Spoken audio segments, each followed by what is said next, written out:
चमकौर साहिब के युद्ध में गुरु गोबिंद सिंह महाराज जी और उन्होंने 40 सिखों ने मुगल सेना के विरुद्ध बिना कुछ खाए पिए युद्ध किया।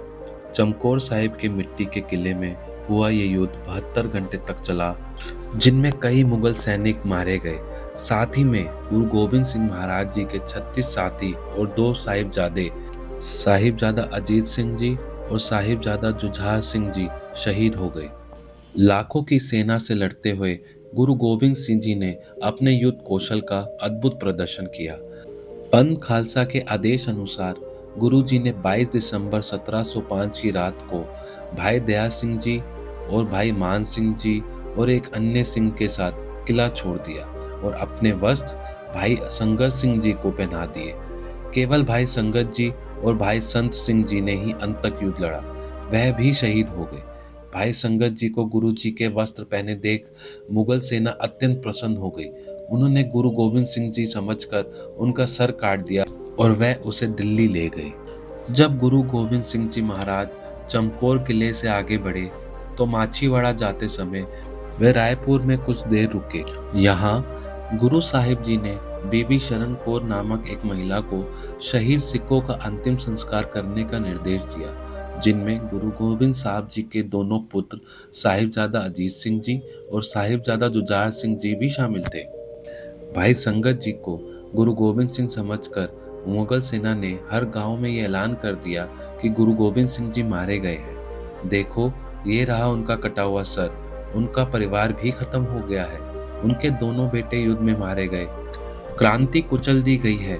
कोई भी चमकौर किले में ना जाए, कोई भी मृत सिंहों का अंतिम संस्कार ना करे। किले के चारों ओर कड़ा घेरा डाल दिया गया था। सैनिक गांव गांव जाकर घोषणाएं कर रहे थे और लोग भय से अपने घरों में अंदर दबके बैठे हुए थे।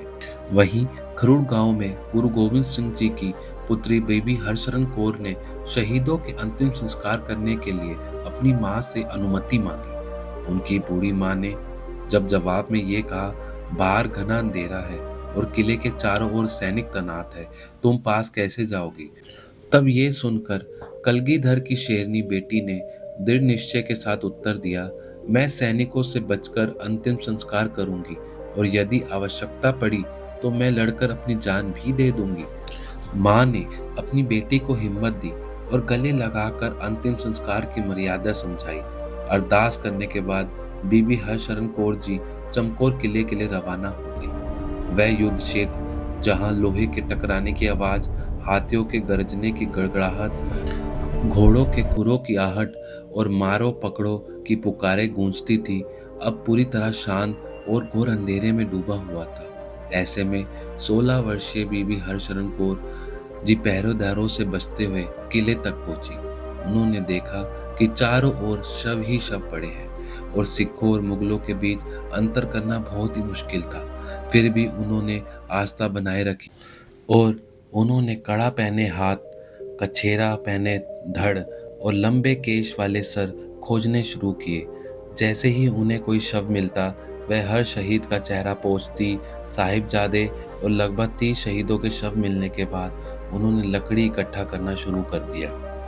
मुगलों के आने के डर से बीबी हरशरण कौर जी ने बहुत ही तेजी से काम किया और उन्होंने जल्द ही चिता तैयार कर ली और उन्हें आग लगा दी। आग की लपटें देख पहरेदार चौंक गए और चिता की ओर बढ़ने लगे। चिता के पास बैठी बीबी हरशरण कौर जी आग की रोशनी में दिखाई दी। वह चुपचाप कीर्तन सोहेला का पाठ कर रही थी। पहरेदार ये देख हैरान और परेशान थे कि इतनी अंधेरी रात में एक अकेली महिला किले में कैसे आ गई। पहरेदार ने जोर से पूछा, आप कौन हैं? तो बीबी जी ने जवाब दिया, मैं गुरु गोबिंद सिंह जी की पुत्री हूँ। तो फिर पहरेदार ने पूछा कि आप यहाँ क्या कर रही हैं? क्या आपको जानकारी नहीं कि ये करना अपराध है? तो बीबी जी ने जवाब दिया कि मैं अपने शहीद भाइयों का अंतिम संस्कार कर रही हूँ, जो कि मुझे पता है। तो अधिकारी ने पूछा कि आपने इस आदेश का उल्लंघन क्यों किया? तो बीबी जी ने बोला, झूठे राजा के आदेश सच्चे बादशाह के आदेश के आगे नहीं टिकते। गुरु की कृपा से मैं अपना सिर्फ कर्तव्य निभा रही हूँ। मुझे आपके राजा के आदेशों की परवाह नहीं। बीबी हरशरण कौर जी के ऐसे कड़े जवाब सुनकर क्रोधित मुगल सैनिकों ने उन्हें पकड़ने का प्रयास किया और उन पर हमला कर दिया। बीबी जी ने भी अपनी कृपाण उठाई और दृढ़ निश्चय के साथ उनका मुकाबला किया और इस लड़ाई में उन्होंने कई मुगल सैनिकों को मार भी गिराया और घायल कर दिया। और इस बीच बीबी हरशरण कौर जी खुद भी स्वयं घायल हो गई और अंत में उसी चिता में छलांग लगाकर अपना बलिदान दे दिया और वह अमर हो गई। 1.25 लाख से एक लड़ाऊं, चिड़िया ते मैं बाज तुड़ाऊं, तबे गुरु गोबिंद सिंह नाम कहाऊं।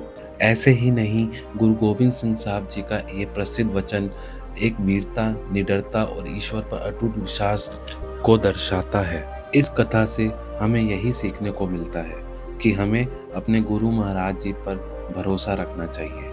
अगले दिन किले के चारों ओर घेरा हटा लिया गया था, क्योंकि स्पष्ट हो गया था कि साहिबजादे और अधिकांश शहीद सिंहों का अंतिम संस्कार हो चुका है। अपनी बेटी की शहादत की खबर सुनकर बूढ़ी माँ ने अकाल पुरख का शुक्रिया अदा किया। उन्होंने कहा, मेरी बेटी ने स्वयं को योग्य साबित करा है। चमकौर साहिब के शहीदों के अंतिम संस्कार की यह कहानी सभी सिंहों और सिंघनियों के लिए प्रेरणा का एक उज्जवल सितारे के रूप में हमेशा बनी रहेगी।